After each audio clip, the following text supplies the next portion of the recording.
fatty acids and monoglycerides. We created these by taking a triglyceride, we hit it with some bile, emulsified the fat, we added pancreatic lipase, and we broke it down into two fatty acids and a monoglyceride. Well, in this case, what happens is these two fatty acids and the monoglyceride, they're going to be surrounded by bile salts. Bile salts are part of the bile. They get surrounded by bile salts, and they'll form a structure that we refer to as a micelle. So they'll form something that's referred to as a micelle, M-I-C-E-L-L-E. So they form this structure called a micelle. I like to think of it, it's a little pickup truck. You know, you see the pickup truck, you throw stuff in the bed of the pickup truck. We're throwing in the monoglyceride and the fatty acids in the back of the pickup truck. And then the micelle now will carry these structures over to the absorptive cells. They need the micelle to get into the absorptive cells. So the micelle carries them over and allows the long-chain fatty acids and the monoglycerides to get into the absorptive cell. Now, something interesting happens in the absorptive cell. In the absorptive cell, you're going to reform a triglyceride. God bless you.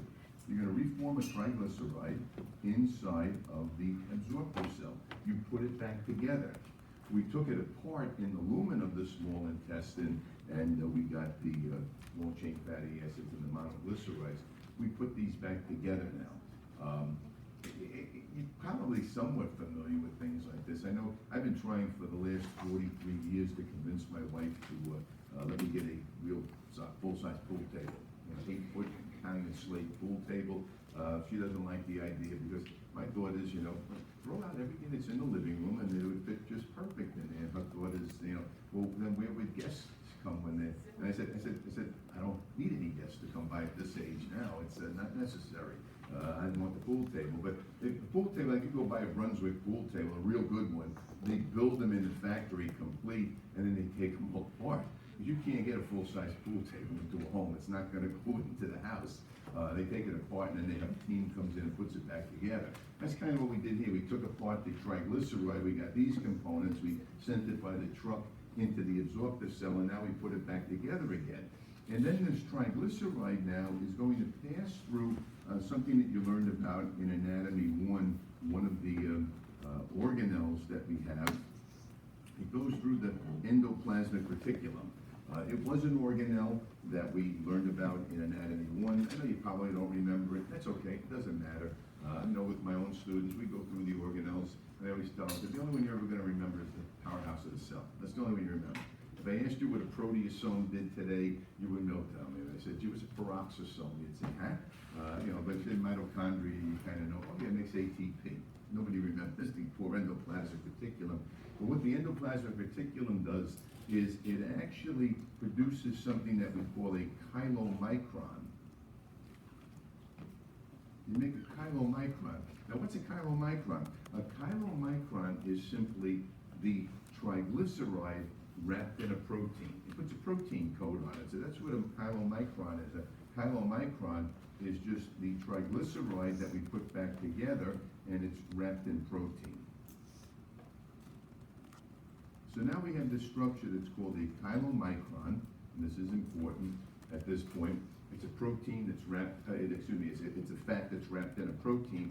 And now what happens, quite simply, is rather than going into the bloodstream, there's that extra structure inside the villi. We know there's cardiovascular components, arterioles, capillaries, and venules, but there's the other one that we keep saying, it has the L-in it. Lacteal, yeah, it goes into lacteal. This goes, remember, the L is the lymphatic vessel, and it goes alpha lymphatic, alpha lacteal, alpha lipids.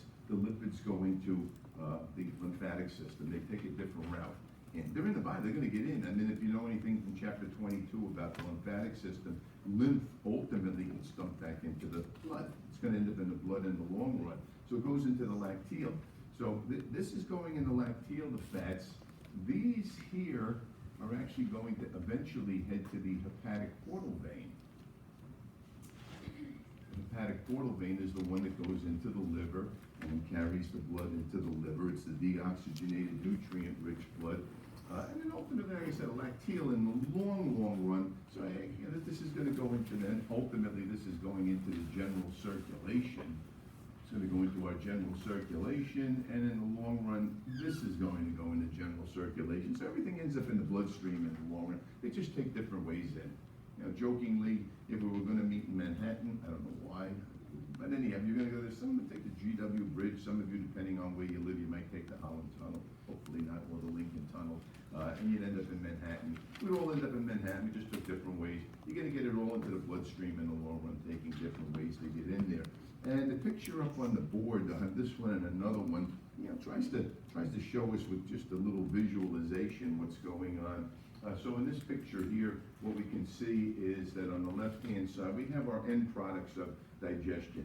The lavender color ones, or purple, whatever you want to call it, glucose, galactose, fructose. And they, by different methods, active transport, facilitated diffusions, they get into the absorptive cell, they're inside, and they come out and they go into the blood capillaries inside the villus. So that would be our monosaccharides. The amino acids, the single one or two of them together, dipeptides, or three of them together, tripeptides, by active transport, secondary active transport, nobody cares, I don't want you to know either, but they get into the absorptive cells, they diffuse through, they end up in the bloodstream also. Short chain fatty acids, it doesn't include, they don't have it in the book, medium chain, but they would do the same thing. They go right into the cell, diffuse in, diffuse out, right into the bloodstream. But it's the long chain fatty acids and the monoglycerides, a little different. We digested the fat, we now surround it with some bile salts, which I mentioned over here. We formed a little pickup truck called a micelle.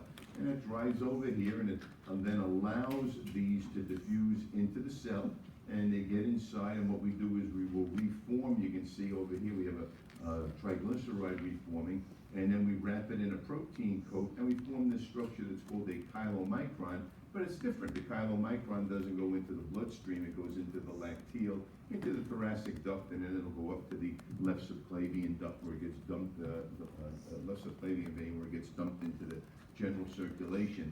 A little different picture here might help you to understand it better.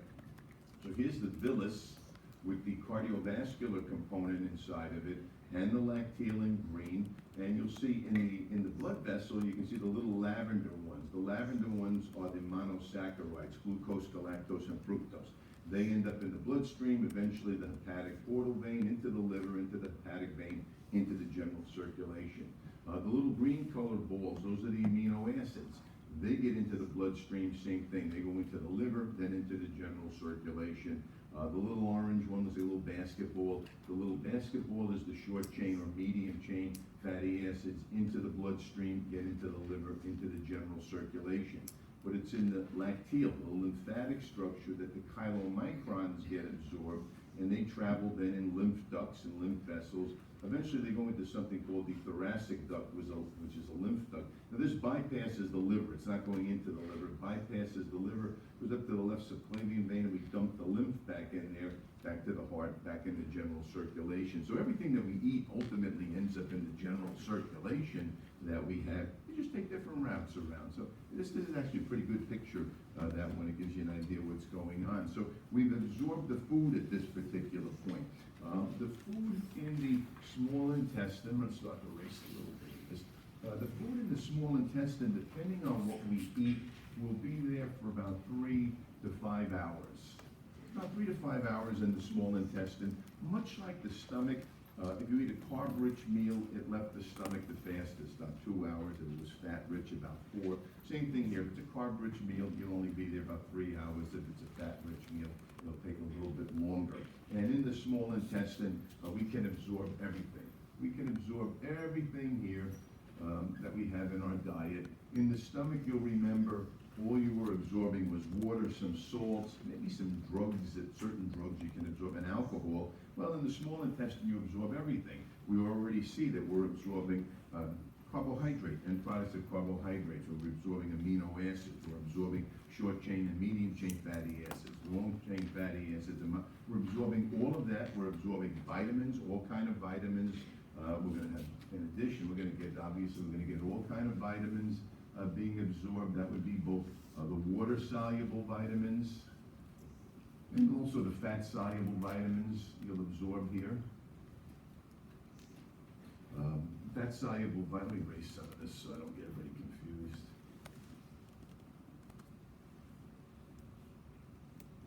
Water-soluble vitamins, not a problem. The fat-soluble vitamins, those are vitamin A, vitamin D, E, and K. Those vitamins have to be absorbed with the fats. They get absorbed down here. They take the route through the lymphatic system. Those are fat-soluble vitamins, but they'll get absorbed with it.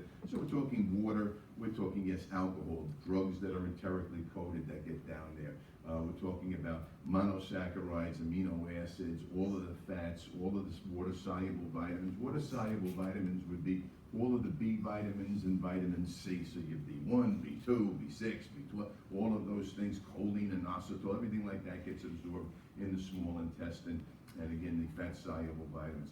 If you happen to supplement with a fat-soluble vitamin, if you're taking some extra vitamin D during the winter months now to stay healthy, make sure you're taking it with a fat. I mean, you can't just eat a piece of toast with nothing on it, or toast and jelly. You're not going to absorb it very well. Put a big bunch of butter or something on there, or peanut butter, need some fat in order to absorb it. So they all get absorbed. They have 3 to 5 hours to do it, and then they're going to start to leave there, and we'll go into the last part of the digestive system. Finally get out of this fun chapter. Let's talk about the large intestine.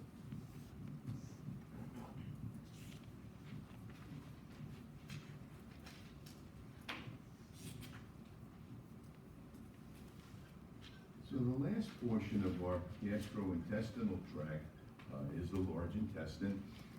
Now, large intestine, the name I mentioned earlier, actually comes from the diameter, not the length.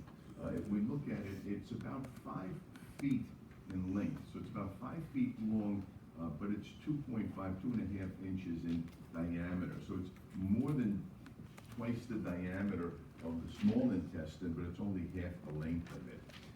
And just like the small intestine I mentioned was found between the pyloric sphincter and the ileocecal sphincter, if we're looking for this, we have the ileocecal sphincter on the one end. So the ileocecal sphincter is here, and then on the other end we have something that I think we're all familiar with, the anal sphincters over here. And so everything in between that, this is all large intestine that we find between those two sphincters. You note that we had a lot of sphincters. We had an upper esophageal sphincter leading into the esophagus, a lower esophageal sphincter going into the stomach, a pyloric sphincter leaving the stomach going into the small intestine, an ileocecal sphincter leaving the small intestine into the large intestine, and at the other end we have our anal sphincter. So we have a lot of valves that control movement through here. This is where we'd actually find this area. The large intestine, we've absorbed now 90 to 95% of the nutrients in the small intestine. So the large intestine's job is going to be a little bit different when we get there. And I want to talk a little bit about some histology, but before I get there, let's take a look at the parts. There are a number of different parts to the large intestine. Let me put a picture up at least above my head, and I'll point things out when we get there. There's a number of different portions to the large intestine. One of the parts, the first part, is something called the cecum. The cecum is the first portion of the large intestine. So as we leave the ileum, we go into the cecum. So you go through that, think about it, the ileocecal valve, where the name comes from. You're going from the ileum of the small intestine into the cecum of the large intestine. And associated with this, on the bottom of it, is something that's referred to as the appendix, or the vermiform appendix. The appendix is a little blind end sac that extends down from the cecum. The cecum's down in your lower right quadrant area. It's about the size of your own pinky. Years back, and in many of the books, they used to call it a useless vestigial structure. They said that it was just something left over. As usual, they get things wrong. It's not useless. It's not vestigial.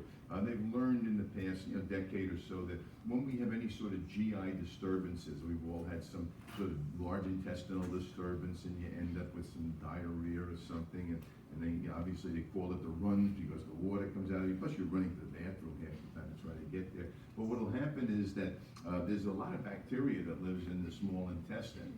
3 to 5 pounds live here, and what will happen is some of that bacteria will migrate down into that appendix, and it stays there.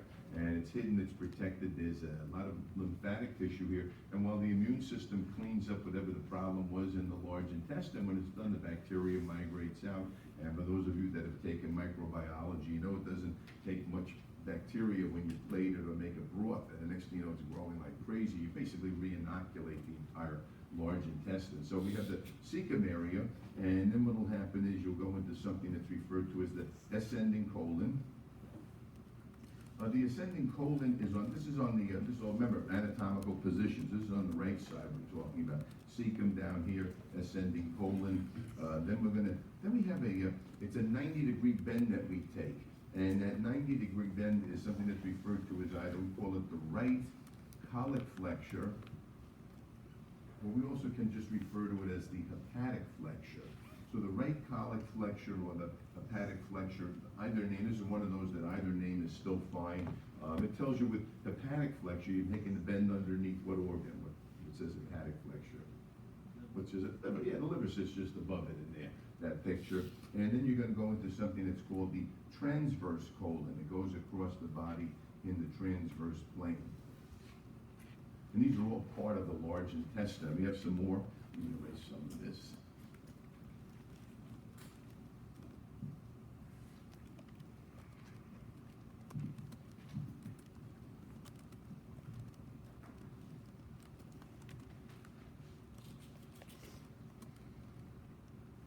And here we go into something that's referred to as the descending colon. That's coming down now the left side of the body. So the ascending colon comes up on the right side, goes across the transverse colon, comes down on the left side into the descending colon. The descending colon will then take sort of a turn toward the midline in something that's referred to as the sigmoid colon. It gets the name sigmoid colon from the Greek letter that we have for S, sigma, which is our letter S, because it's kind of an S shape as you're going down, working your way down. And from the sigmoid colon, you'll drop into the region that we know as the rectum. And then the rectum will lead into the anal canal. And then the anal canal will then lead into the anus, or to the opening at the end. So there are these different parts that we have. So a number of different parts to the large intestine. I don't know whether in this class or another class, I spoke to one of the ladies in here. They were pointed out that Google, is it this class that Google has adds another, they say that there's a part, they separate the rectum out, the portion of it. And our book just does it this way, all part of the large intestine. I'll go with the book. I don't go with Google. I don't use Google. I tell my students, but you don't look up anything on Google. Don't use Google, don't use Bing, don't use Yahoo. They censor every damn thing on this so you don't get the right information at all. Plus they're tracking you completely and everything. You go on Google and look up if you want to buy something at Staples. Every page you go on for the rest of the day on the Staples ad on it. I don't use any of the main web browsers. I use a browser called Brave. I like to use Brave, my email, for most of the stuff that I have, unless it's basic stuff I use regular, but I have something that comes out of France called Proton, which is super encrypted. I don't trust anybody out there. And then I use a weird one. I use something called Quant. It's QWANT is my search when I want to do a search. I don't use Google. They will not follow you around. And the other thing with Brave is that Brave blocks everything. It blocks it. It's great if you want to watch something on YouTube that has a lot of commercials. You watch it on Brave. Brave automatically blocks all the commercials. It's kind of nice. So you get rid of it all.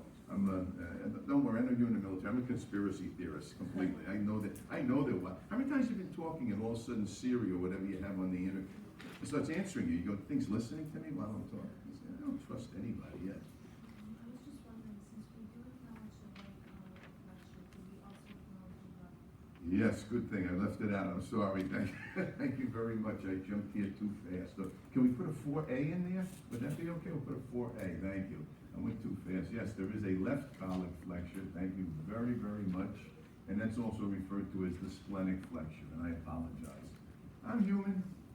I make mistakes. My wife tells me every morning, so unless we know I made a mistake or something. But anyhow, so there is a left colic or a splenic flexure. It tells you splenic, it says it's under what organ?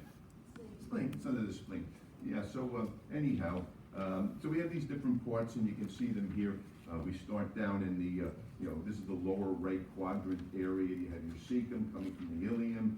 You have the appendix go up this way, the chyme's going up the ascending colon, turns at the right colic flexure, transverse colon goes across, and as pointed out, left colic flexure, descending colon, and kind of turns midline, like a weird S, the sigmoid colon, rectum, anal canal, and the anus that we have there.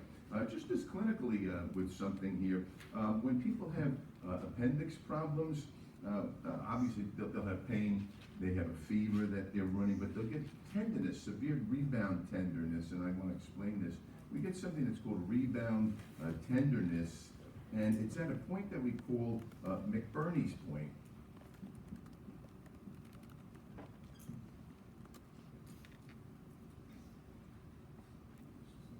You get rebound tenderness at McBurney's point. Now, what's McBurney's point?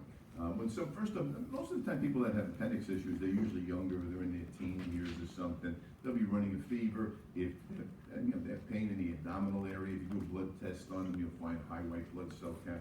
But they have what we call rebound tenderness at McBurney's point. McBurney's point, and this also explains why I know in Anatomy 1 you're always asking, why do I have to learn all these stupid parts of the bones? Who cares about all of this stuff? Well, there's something called the anterior superior iliac spine on the front of the hip bone over there. There's that bump on the front.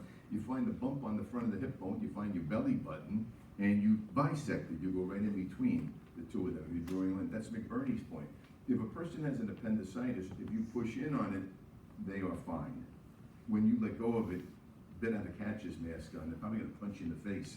It's going to cause a lot of pain, and that's at McBurney's point. That's what McBurney's point is. It's that point between the anterior superior iliac spine and your umbilicus. Just bisect it, go in there, push in. They don't feel anything. You let go. They'll feel it. Oh, they'll feel it. They'll let you know. You say, okay, we got an appendicitis going on at this point. So a little clinical extra. Not on a test. Somebody send me an email. Is that on a test? No, it's not on a test. If it's not on the review sheet, it's not on the test. Okay, so what's going on here histologically? Let's take a look at the histology of the large intestine and what changes that we have here. One of the changes, or one of the areas that we have changed, mucosa. As you've noticed, everywhere we've been, the mucosa varies. In the esophagus, stratified squamous epithelium. In the stomach, simple columnar in the form of gastric pits with 5 different types of gastric gland cells. Some human person put this on. I think it was me. Anyhow. In the small intestine, yes, still simple columnar cells, but with villi, covered with absorptive cells and goblet cells, and we have Paneth cells and enteroendocrine cells. Here we're going to have some changes. In the mucosa of the large intestine, there are no villi. There's no more finger-like projections. We've absorbed the nutrients. 95% of the nutrients have been stripped out of the food that we've eaten. There's no circular folds. We have no circular folds here. We don't need them. We're not going to tumble the food over at this point in time. What we do have here are structures that are just referred to as the large intestinal glands. The large intestinal glands themselves, I don't want to confuse people. I'm just going to kind of put over here, like with a little idea here. Think gastric gland. They're gastric gland-like, and what I mean by that is that they kind of look like that. They're invaginations of the simple columna. They're not gastric glands, but they kind of look like that. I'll show you a picture in just a second. And in these large intestinal gland structures, we're going to once again have absorptive cells, and there's only 2 types of cells we have here, absorptive cells, and then we have goblet cells, just 2 of them. Only 2 cells that we find here. And I'll pull up a picture so that we can see this together. But I'll let you copy it. Is this underneath mucosa? This is still the mucosa. This is all in the mucosa, yes. Good question. Yes. Pancreas and spleen. What was that? Pancreas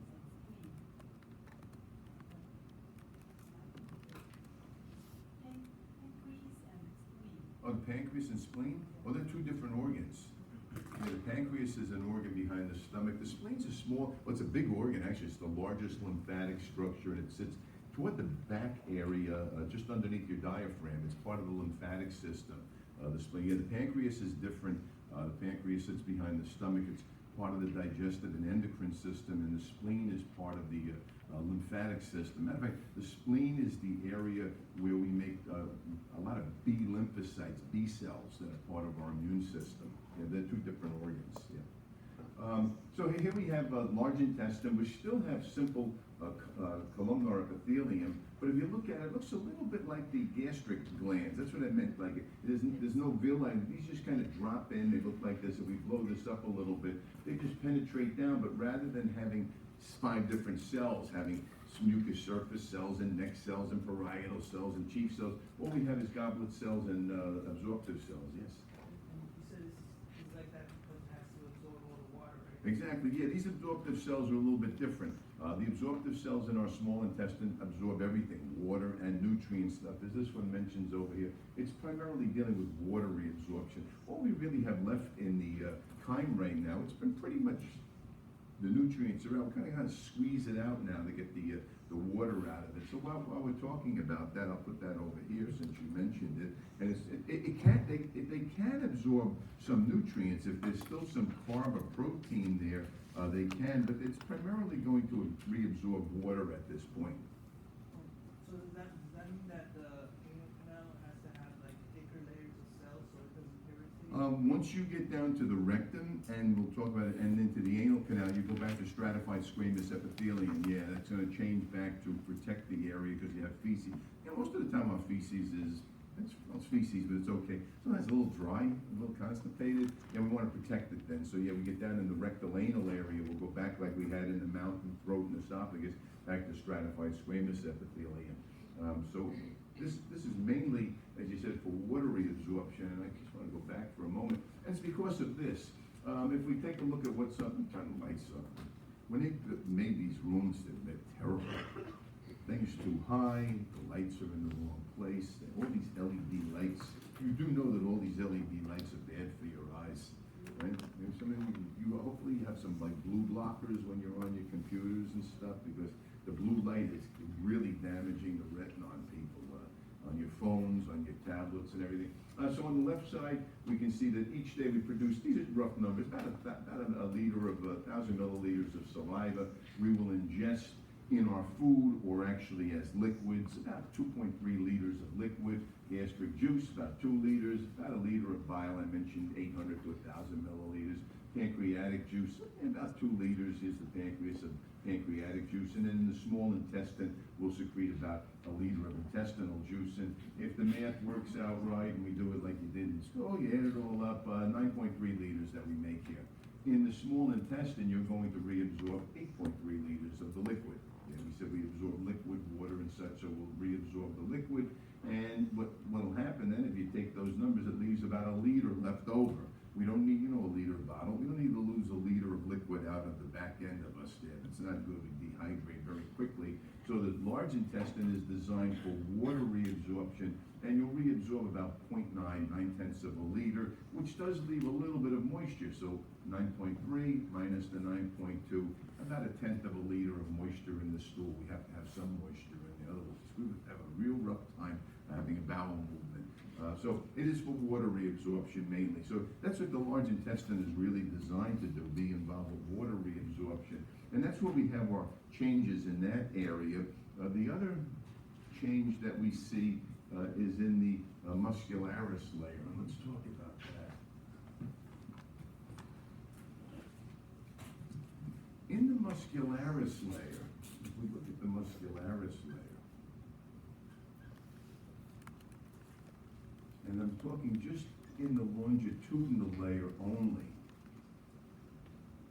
Because remember, the muscularis has a longitudinal layer, which is the outer layer, and the inner layer runs more circular pattern. In the muscularis, in the longitudinal layer only, what we have here is we're going to see 3 rather separate, or if you prefer, you can use the word distinct, 3 separate or distinct bands of muscle. I'll try to explain this in just a moment. And we refer to this as something called the tenia coli. It's referred to as the tenia coli. You've seen, if an athletes and stuff, sleeves that they can put on, compression sleeves, an area you slide it on your leg, your thigh, your arm, it's a compression sleeve. Well, what the longitudinal muscle looks like surrounding the lumen is sort of like a compression sleeve. If you put it on and you looked all around, you said, I can see this all the way around it. In this particular area, it's as if you took a compression sleeve, just cut 3 little strips out of it, and you put a strip here, a strip here, a strip here. It looked more like kinesio tape with lines on it. You'd be able to see the skin in between, and we call that the tenia coli. And in this picture here, you can see this thin little strip here. You can see it over here, over here. There's actually 3 of them. We can't see it because it's 3-dimensional. We're on a flat board here, but that's what we refer to as the tenia coli. And because of the tenia coli, there's an unequal tractioning on the large intestine. So even with me, who has no autistic skills whatsoever, but when we try to draw the large intestine, we always draw it with sort of this, puckered appearance like this. It's the tenia coli that create these little pouches. These little pouches that we have here, what we actually refer to them is they're referred to as a haustra. The name of them, what we call them a haustra. And it's the tenia coli that actually create the haustra. So it's like it's not a major modification, but it is a modification. I don't know, I'm trying to remember, it may be on the review sheet, there may be a question that asks about the tenia coli. They should know that there are 3 separate bands of the longitudinal layer of the muscularis here. Also, I think there's another question that wants to know what some unique structures associated with the large intestine. The unique structures that we find associated with the large intestine, just to list them here, they would include the haustra. There's haustra nowhere else. You have an appendix associated with your large intestine, and you have tenia coli that are associated with the large intestine. Those are the 3 unique structures of it. So answer some questions on the review sheets for you now. So we know what the tenia coli are, and we know the 3 unique structures. And yes, question. So the tenia coli would be the indents on the sides of the haustra? There would be that thin white line that's a thin layer of muscle that runs along the whole length. Yeah. And these things, I don't include it in my notes. They have these mental appendages. That's just fat that hangs off of it. There's just some fat that hangs off the tenia coli and stuff. Yes. Oh, appendix, a crappy written appendix, sorry. I tell you, my handwriting really sucks. That's okay. What's after what? Appendix and after appendix? Tenia coli? That same thing, yeah, that's bad. I know. I tell you, I joked at the beginning. I tell you, imagine being married to me when I leave a little note for my missus. Run over to Palmer Brothers and pick this up. And I always tell you, I come back, I go, did you go over there and get that? She goes, I couldn't read it. It looked like you said to get cow shoes. I said, that's it, get cows. Cows don't wear shoes. She goes, that's what it says. Look at the cow shoes. So, bad handwriting. Anyhow, I apologize with that. Any other questions? All right, so we've got like the anatomy down and everything. Now let's take a look at the physiology. What's going on from a physiological point of view? What type of digestion is taking place in the large intestine? Well, we saw in the oral cavity, excuse me, you had mechanical digestion, which was mastication, chewing, chemical digestion, salivary amylase begins starch digestion. In the throat, esophagus, just transportation. Stomach, we turn off the salivary amylase. Main digestion in the stomach was protein digestion by pepsin, right? That was in the stomach. And we had also maceration going on, where we pulverize the food and we make it into the chyme at that point. We got in the small intestine. Mechanical digestion was peristalsis and segmentation. And then we did all of the BS of all the digestion of everything. We digested everything, and we got our carbs, our proteins, our lipids, and now we're going to have mechanical, chemical digestion here in the large intestine. So let's take a look at the digestion in the large intestine. Okay, so the digestion in the large intestine, we'll do mechanical first. Under the heading of mechanical digestion, we're going to have, once again, plain old peristalsis is considered a digestion.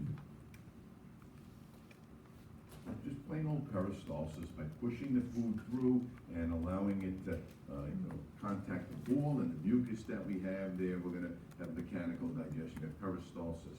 We also have a second type, something that's referred to as haustral churning.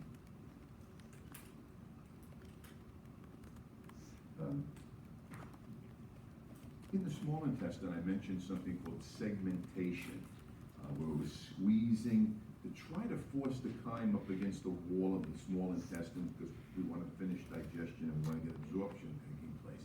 Well, here we have something called haustral churning. So I want you to sort of picture, we have our large intestine, and again, with my horrible artistic skills, which not too hard to draw this, obviously. We have the large intestine, and the food's moving this way, the chyme by peristaltic action, it's going this way. Well, we have something called haustral churning. And what happens in haustral churning, remember the small intestine, large intestine, stomach and everything, the muscular layer, that's smooth muscle. Smooth muscle can stretch quite a bit. And what happens here is that you will get a haustra that will begin to bulge outward. The haustra will bulge like this. It'll distend and stretch out. And then what follows that is that that smooth muscle then will contract back in. It'll contract back and push in. Now, as it pushes back, first it goes out. I should put a one or a first over here. First we push out. That's the first thing that takes place. And then secondly, it contracts back. Well, as it contracts back, what it's going to do, it will push the chyme from this haustra and push it into the next haustra. And that haustra then is going to begin to expand a little bit. And then it'll contract and you'll push it into the next one. You're squeezing one, it goes into the next one. You squeeze the next one, it goes into the next one. And what it's doing is you're bringing the chyme in contact with the wall, with the absorptive cells to reabsorb the water that we're talking about. That's all we're really doing it. We call it haustral churning. There's two other things that we have. We have something that's referred to as a gastroileal reflex. Now this is nervous system control. A gastroileal reflex. In a gastroileal reflex, if you look at the name gastroileal, gastro deals with stomach, ileal deals with the ileum of the small intestine. When we get a stretching of the stomach, we're talking about you ate a significant meal. I'm not talking about just grabbing a protein bar or something out of the machine or your backpack. You had a substantial meal. Your stomach stretches to a good extent. Message goes to the brain. Brain says, oh, he or she ate. Let me send the message down. We'll begin churning, begin producing gastric juice and digest the food there. But at the same time, the brain says, oh, we've got a whole set of new nutrients that we're going to be digesting. What you'll get here with the stretching of the stomach, it's going to lead to a rather strong peristalsis in the ileum. And what we'll do is now we'll push the chyme into the cecum. In other words, even if we haven't absorbed all of the nutrients out of our food, the body says, there's a whole new group of nutrients coming down. Let me get this stuff moving along. So it'll kind of push whatever's in the end of the small intestine in the ileal area into the cecum, and we refer to that as a gastroileal reflex. We start to fill the cecum up. So you get a stretching of the stomach, it leads to a peristalsis in the ileum, and we'll push the chyme then into the cecum, the first part of the large intestine. But if I push the food into the first part of the large intestine, the cecum, what happened to the stuff that was in the ascending colon? It's going to get pushed up. And whatever's in the ascending is going to push into the transverse. So we have one other. We have something here that's referred to as a gastrocolic reflex. And they occur simultaneously, the gastroileal and gastrocolic, same thing. Gastrocolic, once again, gastro, stomach, colic, colon, same thing. It's that stretching of the stomach, so significant stretching of the stomach. As I said, you're not going to do this with a breakfast bar that you have in your purse or your backpack. The stretching of the stomach now is going to lead to a very, and I'll put the word strong in here, a very strong peristalsis. And this peristalsis, it starts at the mid-transverse colon.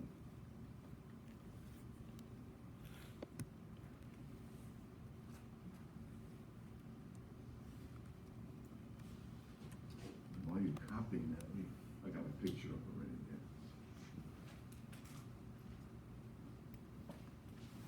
Well, the gastrocolic reflex. So you ate a meal, substantial. You ate your breakfast, you're fine all morning, you had a snack bar or something, and lunchtime you have your lunch. And you'll have some lunch and your stomach stretches quite a bit. And as the stomach stretches, I wish I could push this thing out of the way. It wasn't put in the right place. I don't know if I can help you a little bit, maybe, I'm sorry. what'll happen is we'll try to empty out the ileum over here, push whatever's in the ileum gets into the cecum area here, that's the gastroileal reflex. Well, whatever was in this region now is getting pushed into the ascending colon, whatever's in the ascending colon gets pushed into the transverse colon. Well, at the same time, we have this gastrocolic reflex, so kind of starting in the middle of the transverse colon, you'll get a strong peristaltic wave to begin to push this this way, this goes down this way. We push everything along. We know that there's new nutrients coming along. Those of you who have a dog or a cat at home, or those of you, some of the ladies here maybe have a child, you have a child, I'm not equating them with a dog or a cat, you have a child, a little child, you feed a dog or a cat, you feed the cat eats, next thing you know, whoop, goes off to the litter box. Dog, you feed the dog, next thing you know, standing at the back door waiting to go leave you a landmine in the backyard. You have a baby, you feed the baby, next thing you know, you're changing the baby. Because as they're eating and the stomach stretches, all of this is actually taking place, and whatever's in here is being pushed this way and this way and this way. And if you have some feces down here, it's making its way into the rectal area, and the next thing you know, you feel like, I gotta have a bowel movement. It actually does happen in us, but over time, we had to learn to kind of suppress that urge. Mom sent you off to had your breakfast in the morning, mom sent you off to school, and you're sitting in class and you feel like you gotta go to the bathroom, teacher, I gotta go to the bathroom. No, you can't, right in the middle of math lesson. Like, all right, I'm trying to hold it in there. Or you're driving up from Lyndhurst to school here and you're on Route 17, you never know what's gonna happen. Or on Route 4 coming in, you never know what's gonna happen. Say, I gotta go to the bathroom, I gotta have a bowel movement. I can't, I'm in the car in traffic right at the close.